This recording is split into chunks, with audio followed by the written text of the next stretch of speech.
get to get the picture later. Huh? Don't get to get the picture. Take a picture. Will we take a picture live on the podcast? We can do if you want. Let's do it. I love that song. I love that song. I love that song. Live on the podcast. Oh, that'll Nice. be in the video as well. Yeah, excellent. Oh, sugar plums. Sugar plums. Ah, I love that song. It feels like only yesterday when we were doing the last episode. The weeks are flying in, aren't they? This is Quick Bites. Yeah, quick bites. Meow. I did a little Zoom thing in the video last week. When I went excellent. Zoom. Yeah. Yes, this is Quick Bites. We're back for a little nugget of our fantastic, wonderful little podcast that we enjoy creating and that we love very much. Yeah. It's like a little baby lamb that has growing up into a full sheep. And then you eat it. I noticed that, speaking of eating stuff, you've put the chocolates the far side of the table. Oh, sorry. These chocolates are quite good. They look like cigars. They do. Thank you, Rosie, for those chocolates. I appreciate that. Thank you very fancy, much. Don't they? They do look very fancy. A student of mine You messed up the bottom line though. No, well, everyone was just I mauling do like the them. marzipan, to be fair. Yeah, a keep that student one of for mine later. is finishing up, and she got me a box of chocolates, which is lovely. Excellent. They're very nice. So, Scotty, what did you do at your weekend? Oh my God, what didn't I do? I've done so much. Actually, not my weekend, but I went to the England-Ireland match last week. Why did I say England first, actually? Ireland-England match last week. England. They Didn't rack the gap, no? No, they didn't. I was telling the kids, I was walking the kids up to the Viva, like the far side of the river, and I was like, guys, back in the day, Ireland played England here. And the English, those English came in and they tore up the seats and they threw them out. My kids were horrified. And then we had to build a whole new stadium. Yeah. And look at it in all its glory. But the kids were horrified. They're like, they're not going to do that today, are they? Like, talk about scaring them on the way to the game. Like, the last time these guys were here, they destroyed the place and there was riots. But no, they didn't. England came, they conquered. They left. And they went off again. Fans were fairly well behaved, in fairness. It was a different atmosphere at the women's game, now I have to say. Oh, yeah. And England were very, very good. The passing and everything, they were a league ahead of us, unfortunately. Speaking of times past, the Longford ladies had a little tour of Meath for some team bonding. All right. Came to Trim Castle Hotel for breakfast. We went down to Boynista. Our friends down in Boynista. Well, I think we're friends. I'm there a lot. But I bought 19 new customers to him, so he should be happy. Does he know what your first name is? No, but he did say that he You're not recognised me. friends. I will be his friend. And then we went out to Sinead and back to Mill for some yoga. Oh, very good. Yes. Some yogurt. Yoga. Oh, yoga. Yep. Okay. I bought the management Toga. team up to Bective Abbey then and showed them where the scene of Braveheart was filmed. A little bit of tour, and then they went off to Emerald Park. Sorry, you went to Bective Abbey to see where a scene from Braveheart was filmed. What scene in Braveheart? When the Princess of France is walking with her First Lady. Is it Sophie Marceau? And they're talking about how Englishmen don't know how to use their tongues. Oh, all right, okay. Yeah, along the bollards. All right, okay. Yeah. Very good. Was that Sophie Marceau? I don't know her name. Okay. So yeah, they liked their tour of Trim, and then I was in fast forward a little bit. I was in Crow Park then as well, and they've all new seats. Oh, very good. And I think they're a little bit narrower than the old seats. Yeah, well, good. No, they should be. You're encouraging people to slim down and be fit. That's the GAA. Fair play to you, lads. Yeah. Very good. And do you think that your tour of Meath has inspired the Longford ladies? Well, they seem to like the setting of many, but just when you're saying about we were walking down the street and I was like, oh, that used to be that, and that used to be that, and that used to be that. Oh, right, okay. Yeah, there used to be a I gave them hairdressers. a historical walk from Trim Castle down to Boynista. To bring them down to Francini's. But none of them had seen Braveheart, only the management has, because some of them are a bit on the young side. Oh, they're kids, I suppose, yeah. I reference Braveheart quite a lot when it comes to training. Yeah. People giving speeches and stuff, and I was never like, this is my Braveheart speech, and all the kids are like, what is Braveheart? Yeah, right in the front of in between the backs and the midfield. And would just you give along. each day from this until that for you come back here to say they can take our wallets, but they can never take our freedom? I just want to play against Toro. That's what we should do outside the Dáil. What? Get Mel Gibson. They can take all our money, but they'll never take our freedom. There you go. But anyway, come on, Longford ladies. Simon Harris. Come on, Longford ladies. Confidence. We've got strong ties to Longford ladies on this podcast. Yeah, currently we do. Tommy, in fairness. Yeah. Oh, listen to him. Why did that beep again? You hedging your bets. You can go off for a walk if you want to. So, Bertie, I think I brought this up. I did, and I'll tell you the reason that I brought this up. Right, my brother, this day last week, it was based on something that you actually said as well. To be honest, get your noggin out of the way of that there, out of my shot, in the way of my close up. So he brought up a topic. Let me just bring it up in the message and let you know what it was. You brought up like weird World Cups, I think was the thing that he was talking about. Damien, where are you? There you are there. And he sent me a video. He said, here is the most random World Cup tournament. If you ever do a topic that Bertie suggested, this is the Google Maps World Cup. They're showing a street street view image, and they have to guess where in the world it is.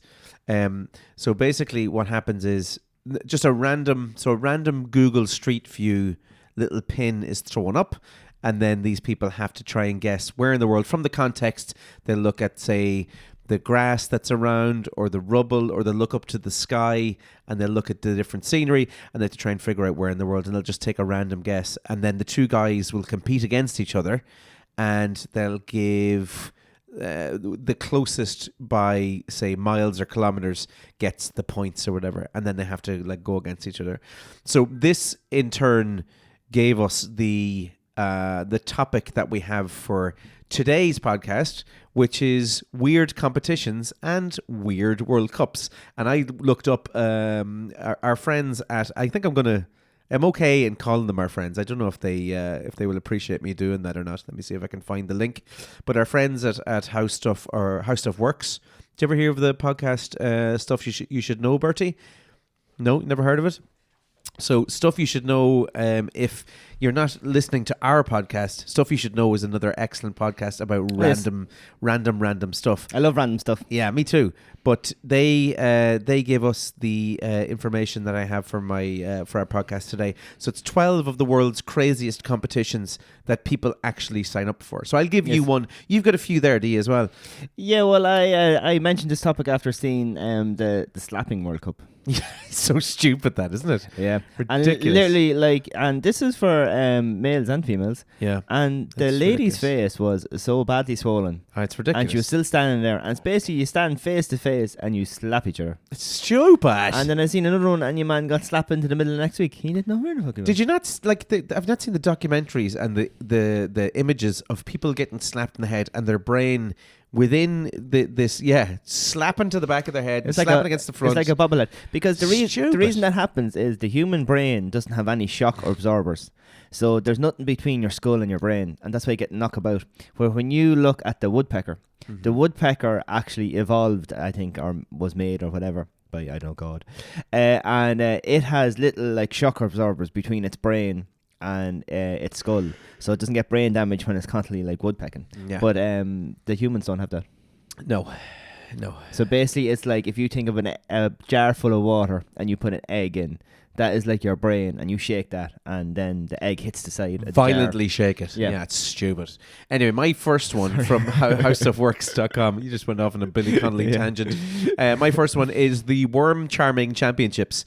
It says here, the ability to track worms might sound like something that could be considered the worst superhero power of all time, but every year the Worm Charming Championships brings together hundreds of people of all ages to see whose powers are the strongest. Where are these people congregating? I'll tell you that. It's probably America, no doubt.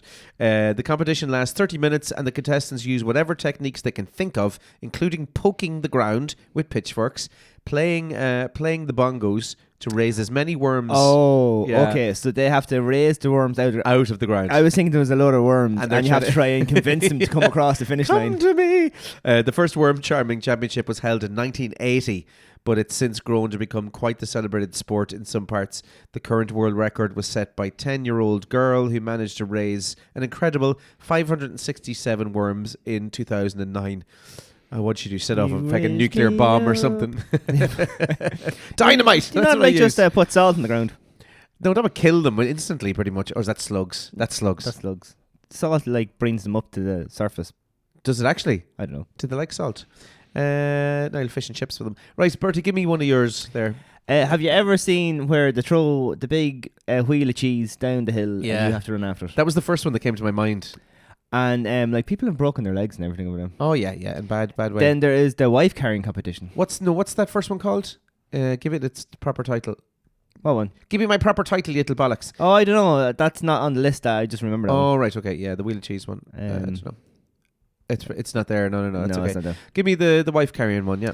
Yeah. So basically, you go through like somewhat of like a 5 kilometer obstacle course, carrying your wife on your back. Right. And there are different techniques on how to carry your wife. You can go like like standard piggyback.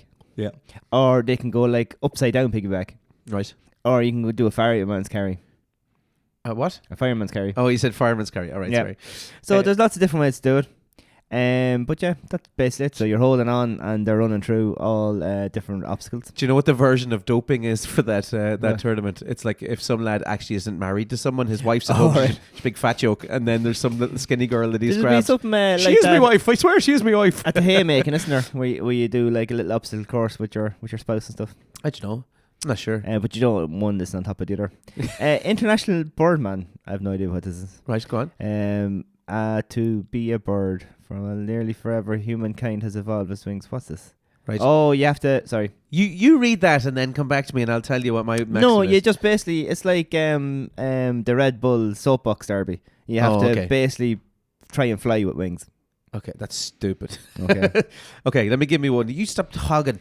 I want to give you one. Yeah, go right, on. my next one is called chess boxing. Chess boxing. Yes. So for anyone who's been frustrated by the Punching opponent in in chess, that they wished they could leap across Oh, the board. chess.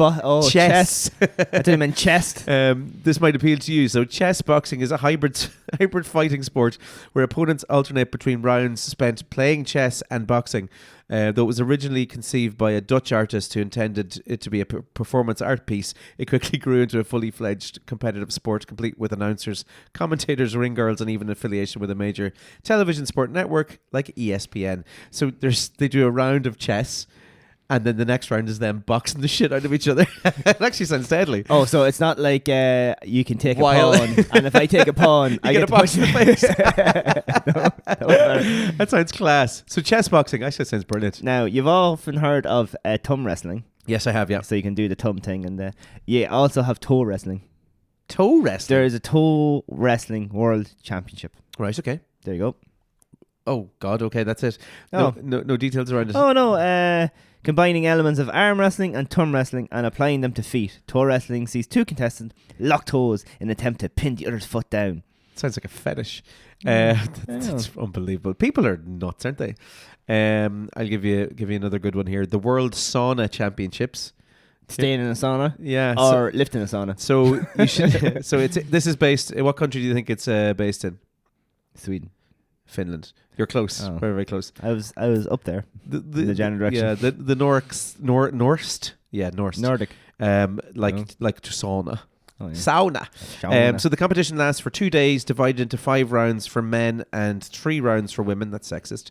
Every 30 seconds, half a litre of water is added to the sauna to keep the steam flowing, and the challengers must sit up straight with their thighs and buttocks on the seat. They cannot touch any other surface with their hands or forearms, and they have to be in an upright position, and they must stay on their knees. Oh, okay. The person who sits longest and is able to walk out of the sauna under their own power is declared the winner. Although a doctor's note is required from all participants, one participant actually did die in the 2010 championships, prompting organisers to discontinue the event. So that's actually done. That's a sad note. Yeah, sorry about that. Shin kicking championship. Shin kicking. Basically standing toe to toe with someone and kicking each other in the shin until one fella decides that he doesn't want to do it anymore. What? There you go. Jesus Christ. That sounds a bit like the slappy one, except just in the shins. Extreme Ironing World Championships. Oh, it's a good one, yeah. I wonder in that, do they have like the iron bars like pimped up with like go faster stripes, or the iron like aerodynamic iron? Again, a form of doping. Is that what you mean? Yeah, maybe. Slimline iron or something. It says when practicing extreme iron outside of the competition is simply about finding the most challenging setting. Oh, okay. So you have to do it somewhere, setting in which to get the job done and seeing how well you can iron. So there's ironing on boats, on the edge of cliffs, Jesus, right. It's mad. In the middle of the freeway. Okay, that's extreme. The bee wearing competition. Do you How remember many that? bees can you? Yeah, how wear? many bees can you wear? So it's wearing nothing but shorts, goggles, and nose plugs. 42-year-old Wang Dallin, Dallin, and 20-year-old Elsie Con Jiang. I think I got that right. Each stood on a scale and used a queen bee to attract as many regular bees to their body as possible within 1 hour. Within minutes, swarming bees pick up the scent of the queen and form a living full bodysuit around the competitors. In the end, it was Dallin who managed to beat out Konjiang by attracting 26 kilograms of bees to his body. But despite his courageous efforts, he wasn't able to claim the bee-wearing world record, which is currently set at 39.5 kilograms. That's approximately, Jesus. you ready for this? So you weigh the bees. Yeah, 350,000 bees all at once. Jesus. Held by an American, Mark Bianciello. That is terrifying. You have the air guitar championships. Class. Yeah, I love take it. up playing air guitar. Love it. Love it. But you also have the air sex world championships. This sounds like a sport for someone who doesn't have a girlfriend. Yes. Right, go on, go for it. If you're among the people who feel that participating in the air guitar competition sounds like an absolute nightmare of an embarrassment, we can't wait to talk to you about the competitive air sex. Instead of playing an invisible guitar, you're having sex with an invisible person or people on stage. The more passionate, creative, and skilled you are in your is better. Invented in Japan in 2006 by one J-Taro Susanasku. Nice. That's a cool pronunciation. Well done, Bertie. This competitive performance keeps the genitals covered, leaving everything to the imagination of both performer and audience. Set to music, the performances are truly unforgettable, but really need to be seen to be believed. No thanks. I know. Air Sex World Championships.